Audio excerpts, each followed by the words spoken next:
बिस्मिल्लाहिर्रहमानिर्रहीम। अस्सलाम वालेकुम नाज़रीन, मैं हूँ साकिब बशीर। मखसूस नशिस्तों के केस में एक अहम शख्सियत की एंट्री हुई है और ये माजी में भी PTI के हवाले से सुन्नी इत्तेहाद कौंसिल के एक अहम केस में मौजूद थे। इस पर बात करेंगे और सुप्रीम कोर्ट से बहुत जल्द बड़ी खबर आने का इम्कान है। मखसूस नशिस्तों का केस है, मुस्तकबिल का सिनेरियो है, मुस्तकबिल की सिचुएशन है, सूरत हाल है, उस पे इसके गहरे असरात जो है वो मुरतब होते हुए नजर आएंगे। एक तो मखसूस नशिस्तों के केस में आज क्या हुआ, इस पे हमने बात करनी है। 190 मिलियन पाउंड केस में एक नया ट्विस्ट है, एक नई सूरत हाल जो है वो जन्म ले रही है, लेती आ रही है। जब से जो है वो सूरत हाल बदली है तो उसके असरात इमरान खान के केसेस पे भी आना शुरू हो गए हैं और आज तोशाखाना 2 केस की समाअत भी हुई है। अगली वीडियो में तफसील के साथ मैं आपको बताऊंगा कि इमरान खान साहब की सूरत हाल क्या थी आज जो है वो अडियाला जेल में। लेकिन सबसे पहले हम शुरू करते हैं मखसूस नशिस्तों के केस से। आज समाअत की जस्टिस अमीनुद्दीन खान की सरबराही में 11 रुकनी बेंच इस केस की समाअत कर रहा है। 12 जुलाई को फैसला आया था, आज 21 मई 2025 तक 10 माह से ज्यादा अरसा हो गया है, लेकिन इलेक्शन कमीशन ने सुप्रीम कोर्ट के उस फैसले पर अमल नहीं किया। जो सुप्रीम कोर्ट के 8 जजेस ने अक्सरियती फैसला दिया था उस पर अमल नहीं किया। और जो अमल न करने का डायरेक्ट इनडायरेक्ट मतलब यह है कि सुप्रीम कोर्ट के फैसले को बेतौकीर किया गया, सुप्रीम कोर्ट के फैसले को डस्टबिन में डाला गया। तो ये बुनियादी पॉइंट है जिस पॉइंट पे सुप्रीम कोर्ट की अक्सरियती जो बेंच के जजेस हैं उन्होंने सवाल ही नहीं उठाया। तो ऐसे लगता है कि सुप्रीम कोर्ट भी समझती है कि कोई मसला नहीं, अगर फैसले पर अमल नहीं हुआ तब भी तो कोई इशू नहीं है। तो ये आज जो है वो हामिद खान जो सीनियर वकील हैं उनकी जानिब से आज जो है वो ऑब्जेक्शंस अदालत के सामने रखे गए। गुज़श्ता रोज फैसल सिद्दीकी जो सुन्नी इत्तेहाद कौंसिल के वकील हैं उन्होंने ऑब्जेक्शन सामने रखे थे, लेकिन अब दूसरी तरफ से सीनियर वकील हैं, सीनियर कानूनदान है मखदूम अली खान, ये वो आम शख्सियत हैं जिनकी एंट्री हुई है। और ये माजी में इमरान खान साहब के जो केसेस थे उनमें भी दूसरी साइड से, हुकूमती साइड से ये यहाँ पे आर्गू करते रहे हैं और बड़ी तफसील के साथ जो है वो आर्गू करते रहे हैं। बल्ले के निशान केस का फैसला हो या और भी केसेस जो है, तो अब इनकी जो है एंट्री इस लिहाज से अहम है कि ये बड़ी तवील आर्गू करते हैं, जो वो मुख्तलिफ एंगल से जो वो बात करते हैं। आज उन्होंने जो केस सामने रखा बेंच के, गुज़श्ता रोज हम देख रहे थे कि फैसल सिद्दीकी जब बेंच के सामने ऑब्जेक्शंस उठा रहे थे बेंच की तश्कील पर, बेंच की जो जजेस इस बेंच में जस्टिस आयशा मलिक और जस्टिस अकील अब्बासी जो इस बेंच का हिस्सा थे पहले, अब नहीं बेंच में नजर आ रहे, तो इस ऑब्जेक्शन को भी वो उठा रहे थे। लेकिन जस्टिस अमीनुद्दीन खान वो जब से ये केस सुन रहे हैं तो शुरू से ही ऐसे लगता है कि वो तेजी है, कुछ जल्दी नजर आ रही है कि इस केस को जो है निपटाया जाए। और इसमें जो ऑब्जेक्शन फैसल सिद्दीकी जो उठा रहे थे उन ऑब्जेक्शंस को भी वो बार बार कह रहे थे आगे चलें आगे चलें आगे चलें, अब हो गया हो गया हो गया। तो ऐसे लगता है कि जो सुन्नी इत्तेहाद कौंसिल के वकील के या PTI के वकला के जो ऑब्जेक्शंस हैं कि बेंच की तश्कील दुरुस्त नहीं हुई, ये ऑब्जेक्शन मंजूर होते हुए नजर नहीं आ रहे। इसके अलावा उनकी जानिब से ये भी इस्तदा की गई कि 26वीं आईनी तरमीम के बाद इस केस को सुना जाए, उन ऑब्जेक्शंस को भी नहीं देखा जा रहा। इसके अलावा ये भी कहा गया कि बराह रास्त जो है वो नशरियात की जाए, लाइव स्ट्रीमिंग की जाए। मखसूस नशिस्तों का केस इससे पहले लाइव स्ट्रीम होता था, बराह रास्त लोग देखते रहे हैं, लेकिन इस बात पर भी बज़ाहिर जो है वो बेंच अभी कन्विंस नजर नहीं आता। बेंच ने अभी फैसला करना है, जो सुन्नी इत्तेहाद कौंसिल और PTI की ये ऑब्जेक्शन की दरखास्तें हैं इन पर फैसला होना है। आज जो हामिद खान है उनकी जानिब से ये जो वो कहा गया कि उन 2 जजेस को बेंच में होना चाहिए और उनकी जानिब से ये भी कहा गया कि जस्टिस अमीनुद्दीन खान ने तकरीबन पिछले दिन भी जो वो गुज़श्ता रोज भी और आज भी उन्होंने कहा कि जस्टिस आयशा मलिक और जस्टिस अकील अब्बासी जो बेंच से अलग हुए हैं वो जो है वो उनकी विश पर हुआ है। विश का लफ्ज जो है वो बहुत ज्यादा इस्तेमाल कर रहे हैं जस्टिस अमीनुद्दीन खान जो बेंच के सरबराह हैं और कॉन्स्टिट्यूशनल बेंच के जो है वो सरबराह हैं। और इसमें हामिद खान साहब उन्होंने ये कहा कि बेसिक जो स्ट्रक्चर है, बेसिक जो इंडिपेंडेंस ऑफ जुडिशरी का जो बेसिक स्ट्रक्चर है उसको हिलाया गया है। तो 26वीं आईनी तरमीम को आप पहले सुने और उसके बाद जो है वो इस केस को सुना जाए। लेकिन बज़ाहिर ऐसे लगता है कि यही बेंच ये केस सुनेगा, यही बेंच ये केस का फैसला करेगा और यही बेंच केस को आगे लेकर चलेगा। जिसके बाद आज मखदूम अली खान जो सीनियर वकील हैं, जिनकी अहम एंट्री है, अब किस इंडिविजुअल की जानिब से ये आए हैं, बज़ाहिर ऐसे लगता है कि वो लीड काउंसिल होंगे, लीड करेंगे पूरे केस को, जो है वो रिस्पोंडेंट जो इसमें पिटिशनर साइड से जिन्होंने नजरसानी की दरखास्तें दायर की हैं उस 8 जजेस के फैसले के खिलाफ। अच्छा, 8 जजेस का फैसला भी बड़ा एक मतलब एक अजीब किस्म की कहानी बताता है कि जिन जजेस ने फैसला लिखा था वो बेंच में नहीं है, जिन जजेस ने फैसला नहीं लिखा था वो बेंच में है। अब जिन्होंने बेंच में जो फैसला सुना, केस फैसला मुख्तसर लिखा, फिर उसकी डिटेल रीजनिंग दी, वो अगर बेंच में होंगे तो डेफिनेटली वो फैसले के हवाले से जो रेलेवेंट क्वेश्चंस है वो उठाएंगे। लेकिन जिन जजेस ने ना ये केस सुना, ना जो है वो उसके बाद फैसला लिखा, ना रीजनिंग, तो वो कैसे इसके हवाले से सवालात उठा सकते हैं। बहरहाल यूं ही चलेगा ये मामला, ऐसे लगता है 26वीं तरमीम के बाद। आज मखदूम अली खान, उनकी जानिब से कहा गया कि जो ऑब्जेक्शंस हैं जो सुन्नी इत्तेहाद काउंसिल और पीटीआई के, उनका काउंटर अदालत के सामने रखा गया और इसमें उनकी जानिब से बताया गया कि 14 मार्च 2024 को पेशावर हाई कोर्ट ने ये फैसला दिया था जिसके खिलाफ सुन्नी इत्तेहाद काउंसिल ने सुप्रीम कोर्ट से रजू किया था। 12 जुलाई 2024 को सुप्रीम कोर्ट ने फैसला दिया था जिसके खिलाफ 18 जुलाई 2024 को इसमें जो नजरसानी की दरखास्तें हैं वो दायर कर दी गई थी। 23 सितंबर 2024 को सुप्रीम कोर्ट के जो बेंच था उसने तफसीली फैसला, 8 जजेस ने तफसीली फैसला जो जारी किया था।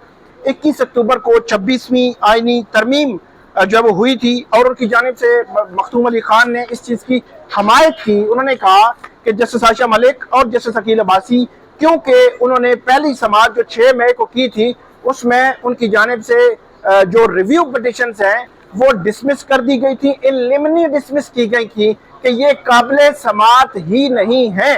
तो उनकी जानिब से कहा गया कि उनका जो वोट है उस वोट को जब ये 11 रुकनी बेंच फैसला देगा कि उनका वोट काउंट होगा।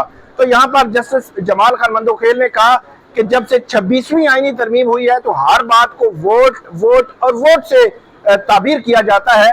तो उनकी जानिब से कहा गया कि ये वोट पे आप फोकस ना करें, जो आप उसको कहें कि डिसीजन है, जजमेंट है, फैसला है उनका 2 जजेस का, वो जो है वो काउंट हो जाएगा। तो उसके बाद वोट को उन्होंने तब्दील किया जजमेंट से, उन्होंने कहा डिसीजन जो है उनका वो इसमें ऐड हो जाएगा। मतलब उन्होंने बताया कि अगर जो उनको ऐड किया जाए तो वो 13 जजेस का बेंच बनता है, तो 13 जजेस का ही बेंच ये कंसिडर होगा और जो ऑब्जेक्शन फैसल सिद्दीकी उठा रहे हैं वो ऑब्जेक्शन दुरुस्त नहीं है, ये कहा गया है। और इस केस की जो मजीद अब समाअत है वो कल दिन 11:30 बजे तक जो है वो मुलतवी हुई है।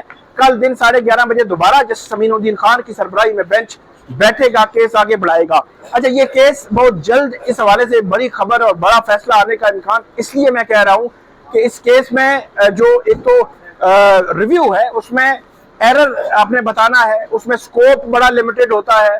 उसमें अब देखना है कि जब मेरिट पर ये केस जाएगा तो मेरिट पर जो है वो केस कितना सुनती है सुप्रीम कोर्ट का ये आईनी बेंच और कब जो है वो फैसला करता है। बज़ाहिर मुझे जो लग रहा है कि रोजाना की बुनियाद पर 11 जजेस को इस केस में बैठते हैं, 11 जजेस पूरा टाइम दे रहे हैं, तो इसको ऐसे लगता है कि ये केस बहुत जल्द जो है वो निपटाया जा सकता है, इसका फैसला जो है वो आ सकता है। आगे बढ़ते हैं। 190 मिलियन पाउंड केस, ये केस जो है इसमें 17 जनवरी 2025 को इमरान खान और बुशरा बीबी को सजा हुई थी 14 और 7 साल की। इस केस में बड़ी ही गैर मामूली सूरत हाल जन्म ले चुकी है। मैं पहले भी आपको बता चुका हूँ कि नवाज शरीफ जिनको 6 जुलाई 2018 को नवाज शरीफ मरियम और कैप्टन सफ्तर को सजा हुई थी, 6 जुलाई 2018 से लेकर 19 सितंबर 2018 को उनकी सजा मुअत्तल होकर उनका जमानत पर रिहाई हो गई थी। 2 माह और तकरीबन 13 दिन बनते हैं। तो यहाँ इमरान खान साहब के इस 190 मिलियन पाउंड केस में जो टेकअप करने में 4 माह लग गए कि 17 जनवरी को सजा हुई, तकरीबन 28 जनवरी तक जो है वो इसमें अपीलें फाइल हो गई, फरवरी में तकरीबन जो है वो इसमें सजा मुअत्तली की दरखास्तें आ गई, वो दरखास्तें लग ही नहीं रही थी। फिर एक अर्ली हियरिंग की डाली गई दरखास्त, जो वकील हैं बैरिस्टर सलमान सफदर, फिर दूसरी अर्ली हियरिंग की दरखास्त डाली गई, फिर 25 मार्च को ये केस लगा, फिर ईद थी 31 मार्च को, तो ये कहा गया ईद के बाद लगेगा, ईद के बाद केस नहीं लगा। फिर जो है वो ये चलता चलता केस अप्रैल के एंड पर कहीं पे दोबारा पीटीआई की जानिब से धरना एहतजाज उसके जो कायम काम चीफ जस्टिस है उनकी अदालत के सामने पेश हुए, उनके चैम्बर में गए, उनके सेक्रेटरी के पास गए, एक दफा, दूसरी दफा, तीसरी दफा, तब जाकर केस फिक्स हुआ। अच्छा, जब केस फिक्स हो गया तो उसके बाद जो है वो अपीलें फिक्स हो गई, तो उसमें ऑब्जेक्शन लगे हुए थे। पहला हफ्ता तो इसमें गुजर गया कि ऑब्जेक्शन ओवररूल होते हैं, नेक्स्ट वीक लगेगा। अच्छा, मीनवाइल ये हुआ कि नेक्स्ट वीक केस लग गया पिछले जो है वो तकरीबन बुध या जुमरात को, और उसमें जो सजा मुअत्तली की दरखास्तें थी इमरान खान और बुशरा बीबी की, उन पे नोटिस हो गए इस वीक के लिए। अच्छा, इसमें अब अंदाजा लगाएं कि इस्लामाबाद हाई कोर्ट ऑर्डर करती है कि नेक्स्ट वीक में केस लगेगा।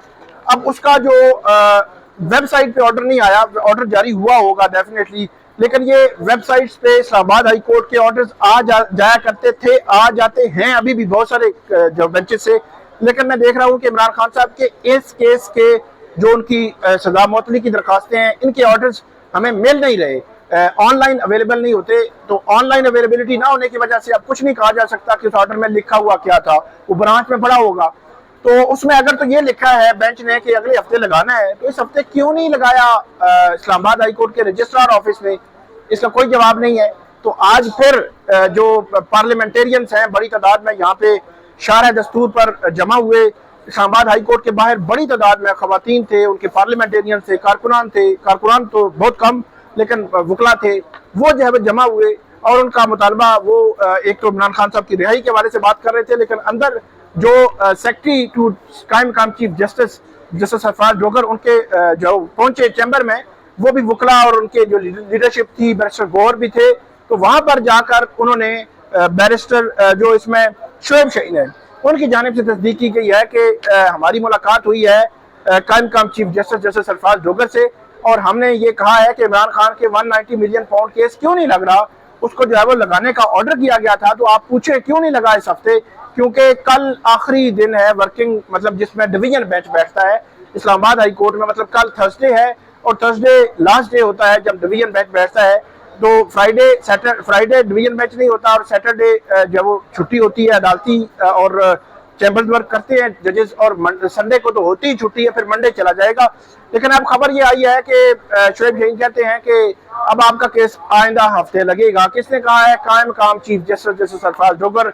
ये दावा किया है शोएब शाहीन साहब ने कि उनकी मुलाकात हुई और उस मुलाकात में ये उनको कंफर्मेशन दी गई है। अब देखते हैं कि ये केस फिक्स होता है या नहीं होता, लेकिन एक चीज बड़ी क्लियर है कि अगर ये केस इस हफ्ते फिक्स नहीं होता तो नेक्स्ट वीक मतलब 30 जो वो तकरीबन 30 मई के लगभग जो है वो फिर ये भी हो सकता है जून के पहले वीक तक चला जाए। कुछ समझ नहीं आ रही कि क्या सूरत हाल है। मतलब 3 अप्रैल को कंटेम्प्ट ऑफ कोर्ट की पिटीशन फाइल हुई थी, शिबली फराज ने की थी, ईद से अगले दिन अगली ईद भी आ गई है, मतलब ईद उल फितर की थी, ईद उल अज़हा भी जो है वो ये तकरीबन 10 जून के लगभग जो है वो आ रही है, तो वो फिक्स ही नहीं हुई।